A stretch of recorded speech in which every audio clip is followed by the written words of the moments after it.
تو میرے محترم دوست اور বুজুর্গো, এই কালেমাকে আগে পৌঁছানো, এই কালেমার দাওয়াতের ময়দানের মধ্যে হযরত সাহাবা ইকরাম রাদিয়াল্লাহু তাআলা আজমাইনদেরকে রাসূল আকরাম সাল্লাল্লাহু আলাইহি ওয়াসাল্লাম যে আদেশ দিয়েছেন, যে কথা সাহাবাদেরকে বলছেন যে দেখো এই কালেমার দাওয়াতের মধ্যে, দাওয়াতের ময়দানের ভিতরে তোমাদেরকে চলতে হবে একমাত্র আল্লাহ তাআলাকে রাজি আর খুশি, আল্লাহকে রাজি খুশি করার জন্য, অন্য কোনো উদ্দেশ্য না হয়, দুনিয়ার কোনো গরজ উদ্দেশ্য না হয়, দুনিয়ার কোনো চাহিদা উদ্দেশ্য না হয়, একমাত্র আল্লাহকে রাজি খুশি করার জন্য এই দাওয়াতের ময়দানে চলা, মানুষকে আল্লাহ তাআলার দিকে ডাকা, মানুষকে কালেমার দিকে ডাকা, একমাত্র আল্লাহকে রাজি খুশি করার জন্য, অন্য কোনো উদ্দেশ্য না হয়। আর দ্বিতীয়, এই মেহনতের মধ্যে কেমনে চলতে হবে, মানুষকে আল্লাহ তাআলার দিকে কেমনে ডাকতে হবে, এই জন্য রাসূল আকরাম সাল্লাল্লাহু আলাইহি ওয়াসাল্লামের তরিকা বদলাইছেন। রাসূল আকরাম সাল্লাল্লাহু আলাইহি ওয়াসাল্লাম যেভাবে দাওয়াত দিচ্ছেন, যেই সিফাতের সাথে, যেই গুণাবলীর সাথে রাসূল আকরাম সাল্লাল্লাহু আলাইহি ওয়াসাল্লাম দাওয়াত দিচ্ছেন, আমাদেরকেও ওই দাওয়াতের ময়দানের ভিতরে হুজুর আকরাম সাল্লাল্লাহু আলাইহি ওয়াসাল্লাম সাহাবাদেরকে শিখাইছেন ওই সিফাতের সাথে দাওয়াত দেওয়া, নম্রতার সাথে দাওয়াত দেওয়া, বলেন যে নিজেকে ছোট বানায় দাওয়াত দেওয়া, আর বলেন যে বড় নম্র হয়ে নিজেকে ছোট বানায়া, আর বলে যে তার সাথে খায়ের জজবায়, তার কল্যাণকামী হওয়ার জজবায়, আর তার কাছে যেয়ে মানুষের কাছে গিয়ে বারবার গিয়ে তাকে দাওয়াত দেওয়া, এগুলি রাসূল আকরাম সাল্লাল্লাহু আলাইহি ওয়াসাল্লামের তরিকা ছিল। এই তরিকা দাওয়াতের ময়দানে রাসূল আকরাম সাল্লাল্লাহু আলাইহি ওয়াসাল্লামকে সাল্লাল্লাহু আলাইহি ওয়াসাল্লাম সাহাবাদেরকে শিখাইছেন।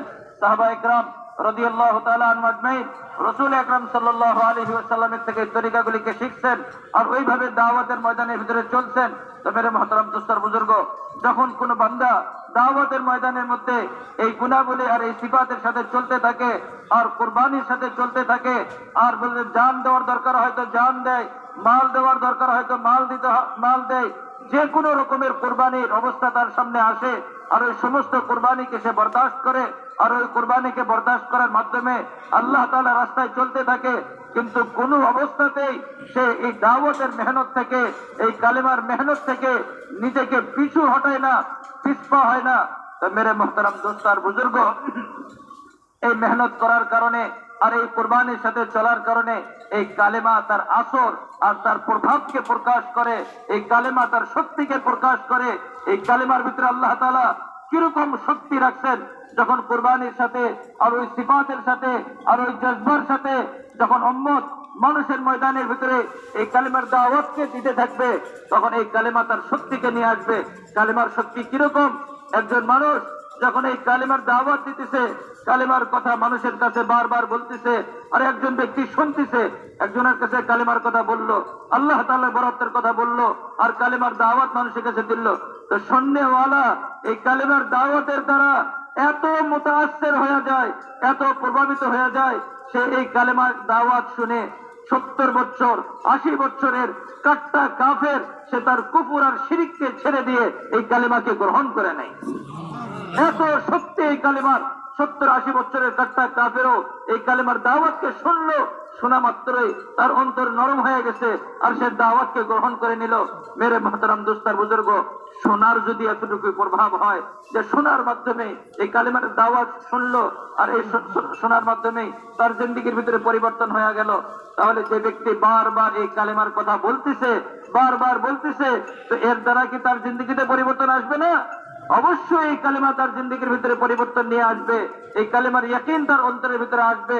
তো মেরে মুহতারাম দোস্ত আর বুজুর্গ, এই জন্য এই কালেমার একটা দাওয়াত মানুষের ময়দানে দেওয়া, ওই সিফাতের সাথে, ওই গুণাবলীর সাথে, যেই গুণাবলীর সাথে রাসূল আকরাম সাল্লাল্লাহু আলাইহি ওয়াসাল্লাম এর দাওয়াত ছিল, ওই জজবার সাথে, ওই কুরবানির সাথে, জান দেওয়া লাগে তো জান, মাল কুরবানি করার লাগে মাল, জজবার কুরবানি করার লাগে জজবার কুরবানি, খায়সাতের কুরবানি করার লাগে খায়সাতের কুরবানি, সব কিছুকে কুরবানি করে কুরবানির সাথে এই কালেমার দাওয়াত মানুষের ময়দানে দিতে থাকবো।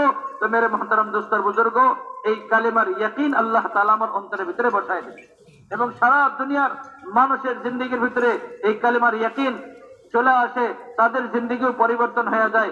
এই জন্য সারা দুনিয়ার মানুষকেও এই কালেমার দাওয়াতের ভিতরে লাগানো। इसलिए ये हुक्म ऐसा है कि जिसमें इंसान किसी दुनिया की चीज में लगना इसमें नहीं होता है जरूरी, कि दावत के हुक्म में लगना वो चीजों के बगैर होता है।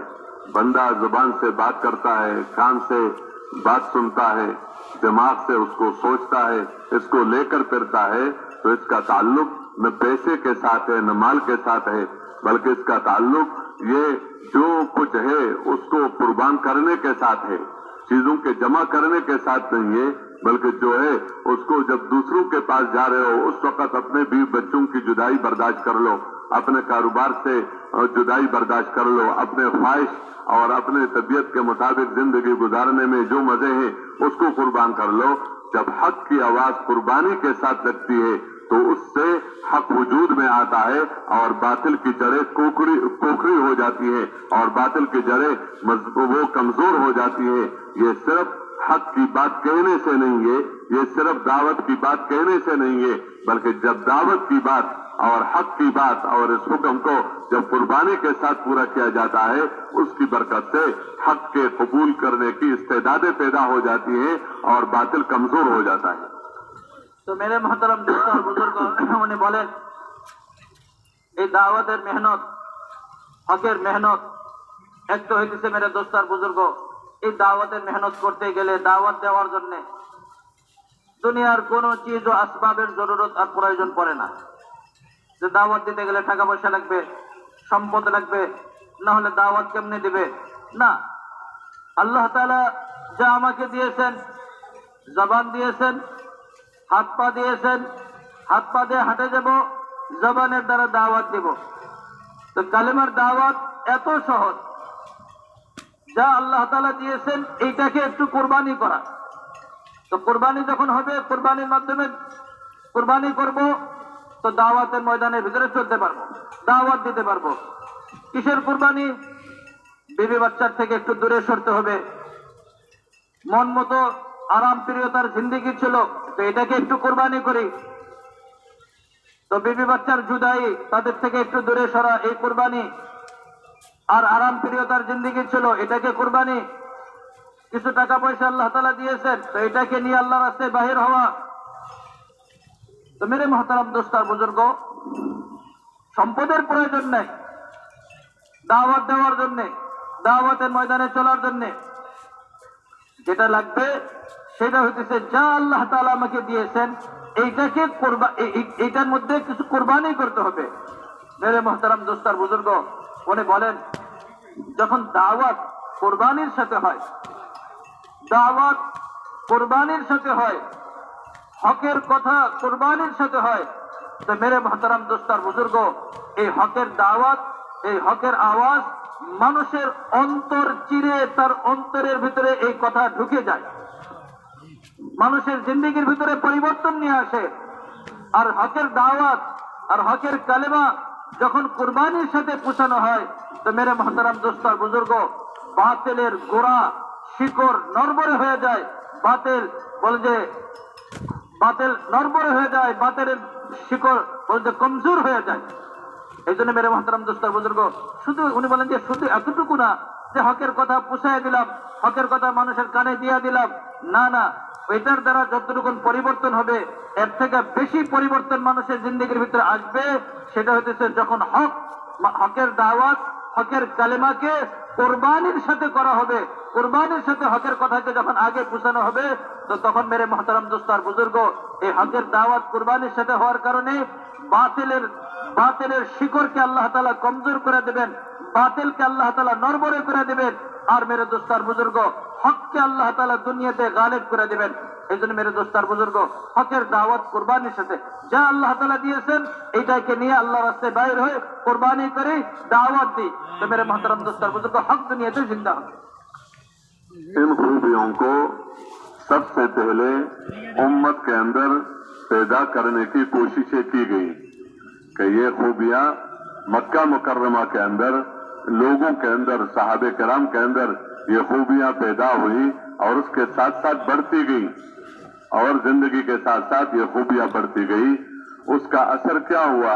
उसका असर ये हुआ कि इन हजरात के दिलों के अंदर ये बात उतरी हुई थी कि वो चाहते थे कि कोई भी हुक्म अल्लाह की तरफ से आ जाए तो उन हुक्मों का इस्तेकबाल करना ان کا کام تھا. ان حکموں کو پورا کرنا، ان کا استقبال کرنا، ان حکموں سے خوش ہو جانا، یہ ان کے اندر کی بات تھی. اس سے وہ چاہتے تھے کہ اللہ کی طرف سے کوئی حکم آ جائے تاکہ ہم اس کو حکم کو پورا کر لے. اس سے اگر نماز کا حکم آیا ہے تو 100% صحابہ کرام نماز پڑھنے والے، اور 100% کے اندر نماز کا جو اثر تھا کہ ان الصلاۃ تنہی عن الفحشاء والمنکر، وہ اثر ظاہر ہو رہا تھا. اس کی وجہ سے زندگیاں تبدیل ہو رہی تھی.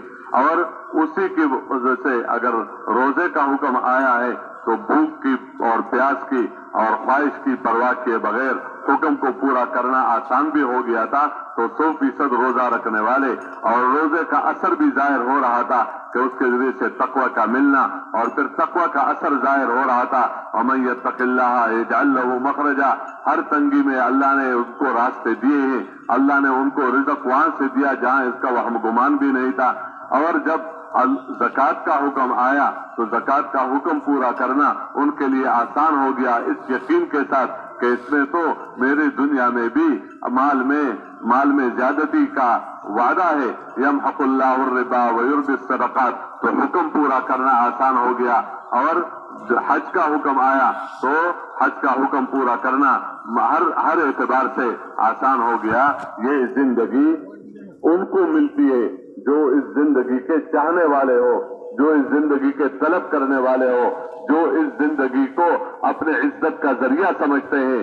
اس لیے یہ طلب پہلے پیدا کیا اور یہ خوبیاں اندر پیدا کی تاکہ یہ نماز ہو یا روزہ ہو یا زکوٰۃ ہو یا حج ہو، اس کے اندر ایمان بھی ہو، اس کے اندر اخلاص بھی ہو، اس کے اندر احسان بھی ہو، اس کے اندر علم بھی ہو.